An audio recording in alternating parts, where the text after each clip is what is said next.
Fokus Pagi, Radio Republik Indonesia Lok Semawe.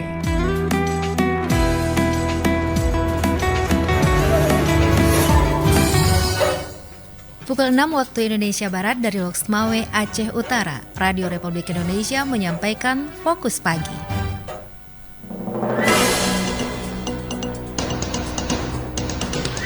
Semua kambing, semua lembu bersaksi di hadapan Allah Subhanahu wa taala. Berbunga banyak orang yang metik dan yang membuat minyak wangi dari bunga itu. Kurban, akikah itu adalah dua ibadah yang berbeda. Yang sama di situ adalah objek. Haji ini adalah sebuah ibadah puncak di dalam membentuk sebuah karakter dan kepribadian kita sebagai seorang muslim.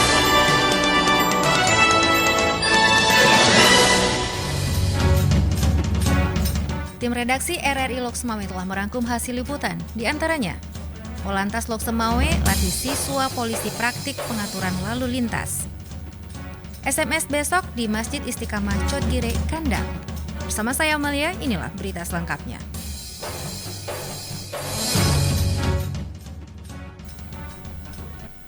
Pendengar, Polantas Lok Semawe Jumat pagi kemarin menggelar pelatihan praktik pengaturan lalu lintas bagi para siswa polisi di Jalan Medan Banda Aceh. Tepatnya di Bundaran Simpang Cunda, Desa Utengket, Kecamatan Muara II, Kota Lok Semawe.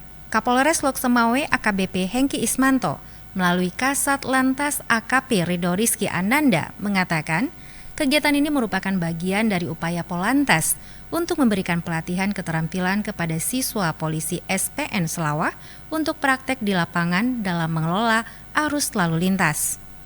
Dalam pelatihan tersebut, siswa polisi diberikan pemahaman mendalam tentang teknik-teknik pengaturan lalu lintas yang efektif dan aman. Mereka diajarkan tentang pengaturan lalu lintas, prosedur pengalihan arus, dan pentingnya komunikasi yang baik dengan pengendara. Pelatihan juga mencakup simulasi situasi lalu lintas yang berbeda, memberikan para siswa kesempatan untuk menghadapi tantangan dunia nyata. Kasat Lantas menambahkan, para instruktur Polantas yang berpengalaman memberikan pelatihan kepada mereka dengan memberikan contoh langsung dan memberikan umpan balik langsung kepada para siswa polisi. Para instruktur Polantas yang berpengalaman memberikan pelatihan kepada mereka dengan memberikan contoh langsung dan memberikan umpan balik langsung kepada para siswa polisi saat mereka berlatih di lapangan. Dengan demikian, para siswa dapat belajar dari pengalaman praktik dan mendapatkan keterampilan yang diperlukan untuk menjadi Polantas yang kompeten dan dapat diandalkan.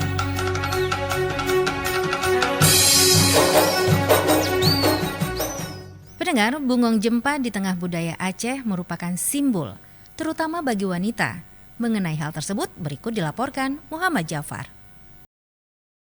Bungong jumpa di tengah budaya masyarakat Aceh merupakan salah satu simbol terutama bagi wanita Aceh secara simbolik. Bunga tersebut sering jadikan tamsilan bagi wanita. Ketua MAA Kota Lok Semawe Saifuddin Saleh mengatakan sebenarnya tidak hanya bungong jumpa yang sering ditamsilkan bagi wanita Aceh, akan tetapi bunga selanga juga menjadi salah satu bunga yang sering dijadikan simbol dalam kehidupan masyarakat Aceh khususnya wanita. Bahkan lanjut Saifuddin, di era 90-an, lagu Bungong Jumpa sangat digemari oleh masyarakat Aceh.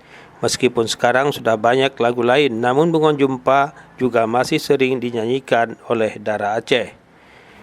Pada simbol adat Aceh lain, Bungong Jumpa juga sering digunakan seperti pada saat hantaran sirih oleh Lintu Baru ke tempat pengantin wanita. Bungong jumpa sering disisipkan pada rangkaian sirih tersebut sehingga menambah khasanah budaya serta wangi-wangian. Demikian Muhammad Jafar melapor. Masih bersama kami, Fokus Pagi, Radio Republik Indonesia Lok Semawe.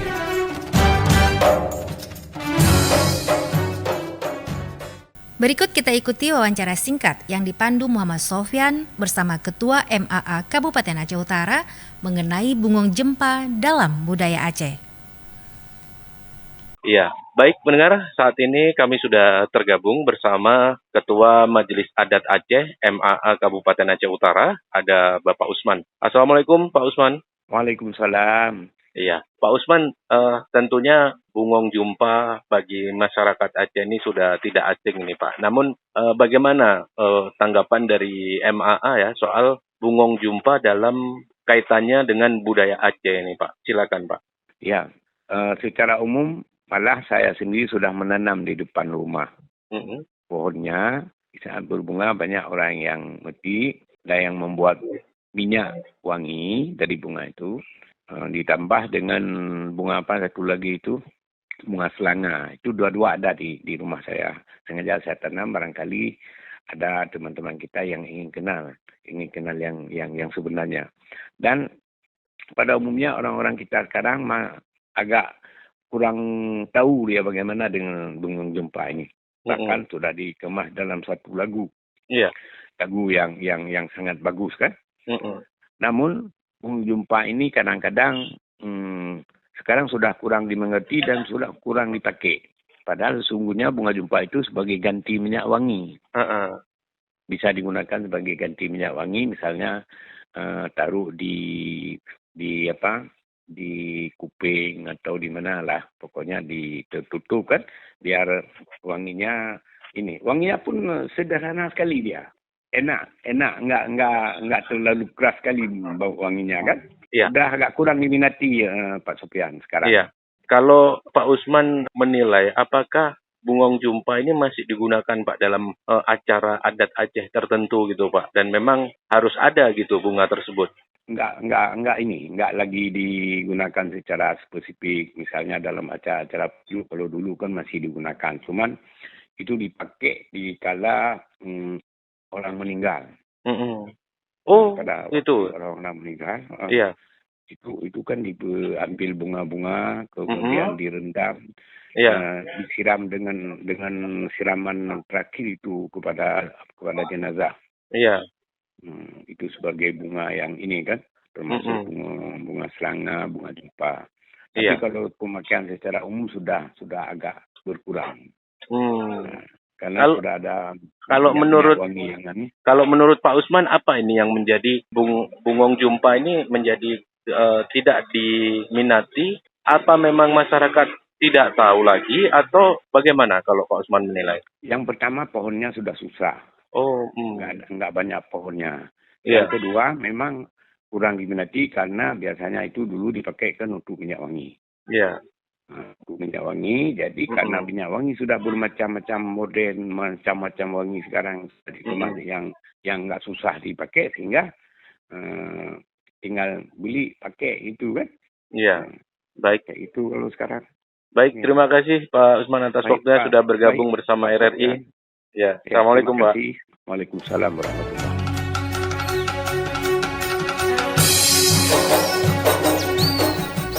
Pendengar, ada banyak fadilah berkurban yang tersirat pada ritual ibadah kurban di Hari Raya Idul Adha. Salah satunya ialah hewan kurban yang akan menjadi saksi di akhirat nanti. Berikut informasinya disampaikan Albara Maulana. Semua kambing, semua lembu bersaksi di hadapan Allah Subhanahu wa taala. Pada bulan Zulhijjah, seluruh umat muslim di muka bumi akan melaksanakan beberapa ibadah, di antaranya ibadah haji dan ibadah kurban. Untuk ritual ibadah kurban merupakan sebuah perintah Allah Subhanahu wa taala langsung kepada hambanya yang tertuang di dalam surah Al-Kautsar ayat 2. Selain itu, banyak keterangan dari hadis Nabi Muhammad SAW tentang fadilah melakukan kurban. Seorang ustadz di Kota Loksmawe, Nazli Hasan LCMA, saat mengisi kajian di Musola Al-Mukhlisin Perumahan Bukit Panggo Indah menjelaskan bahwa salah satu fadilah berkurban di Hari Raya Idul Adha yaitu hewan yang telah dikurbankan akan menjadi saksi di hadapan Allah Azza wa Jalla saat yaumil hisab di akhirat nanti. Lalu Rasulullah menyambungnya, wa innaha la ta'ti yaumal qiyamah biquruniha wa adlafiha wa ash'ariha. Semua binatang yang engkau kurbankan nanti di hari kiamat, mereka semuanya datang lengkap dengan tanduk-tanduknya, dengan kuku-kukunya, dengan bulu-bulunya. Sifatnya seperti yang kita kurbankan, tidak lepas satu bulu pun. Datang di hari kiamat, mereka bersaksi di hadapan Allah. Semua kambing, semua lembu bersaksi di hadapan Allah Subhanahu wa taala. Mereka akan mengatakan apa? Aku disembelih karena pemilikku takut kepadamu ya Allah, mengharapkan surgamu ya Allah. Adapun mengenai hikmah yang terkandung dari persyariatan ibadah kurban ini adalah sebagai berikut. Berkurban merupakan sarana untuk menghidupkan sunnah Nabi Ibrahim yang taat dan tegar melaksanakan kurban atas perintah Allah Ta'ala, menegakkan syiar dinul Islam dengan merayakan Idul Adha secara bersamaan dan saling tolong-menolong dalam kebaikan. Di dalam agama Islam memiliki keyakinan jika mengalirkan darah binatang kurban ini termasuk wujud syukur dan ketaatan dengan satu bentuk takarub yang khusus kepada Allah Sang Pencipta 7 lapis langit dan 7 lapis bumi. Demikian, Albara Maulana melaporkan. Masih bersama kami, Fokus Pagi, Radio Republik Indonesia Loks Mawé.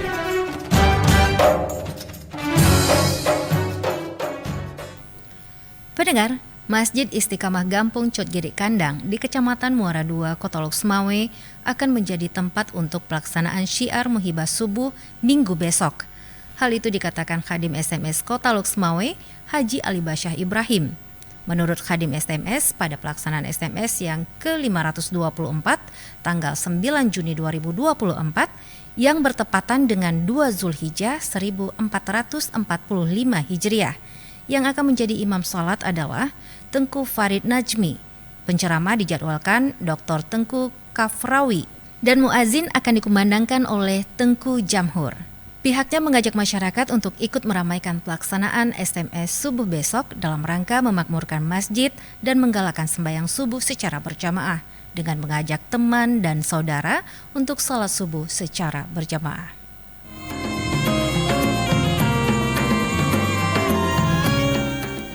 Pendengar, demikian Fokus Pagi edisi hari ini. Saya Amalia, tetaplah bersama kami di Loks Mawé pagi ini. Demikian Fokus Pagi, Radio Republik Indonesia Loks Mawé.